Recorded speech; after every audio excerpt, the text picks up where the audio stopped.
Being an empath is blocking your abundance, and I'm going to tell you why and how you can fix it. So whenever I work with someone and I hear them say something along the lines of, I'm an empath, so XYZ, and it's usually some type of a detractor statement like, oh, I'm an empath, so I feel really deeply and I take a lot on, or I'm an empath, so I have a hard time going into these types of environments.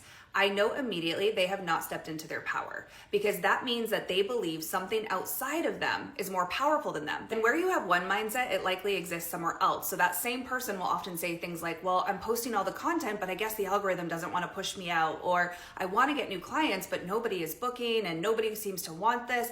Everything is outside of you, as if you're subject to something outside of you. So I know that this person has not stepped into their power. And when you have not stepped into your power, you cannot elevate from that space, because again, you think you're subject to things outside of yourself. You don't realize how powerful you are, that you are the creator, you're not in your sovereignty. It also makes it incredibly hard for the divine to intervene on your behalf, for the divine to work through you and become a co-creator. Number two, feeling like you are just subject to everybody else's emotions and feelings and all of the things going on around you is just a lack of boundaries. And if you lack boundaries there, you probably lack boundaries in a lot of areas in your life. Number three, you're not just taking on energy and emotions and whatever else is going on in the people around you, you're giving yours away. That means you're giving your energy away, your power away, your light away. This is often why when someone is an empath, people come to them all the time for advice, to vent, to talk through things, to problem solve, and they don't realize it, but on a spiritual level, you're recharging this person with your energy. So you might just be having a conversation with them to help them work through whatever, but on a spiritual level, they're recharging their battery. They're getting their gas tank filled with your energy, which means you are just leaking energy and power everywhere. Not to mention, you're also leaking your time, your brain power, your energy, your resources. Those mindsets, that lack of boundaries, those energy leakages, that is not a vibrational match to abundance, to expansion, vibrancy, and peace. What most people don't realize is you can turn your empathy on and off. You are fully in control of it. So the first thing you want to do is shift your mindset to be in control. I am not subject to feeling everything that the world is feeling.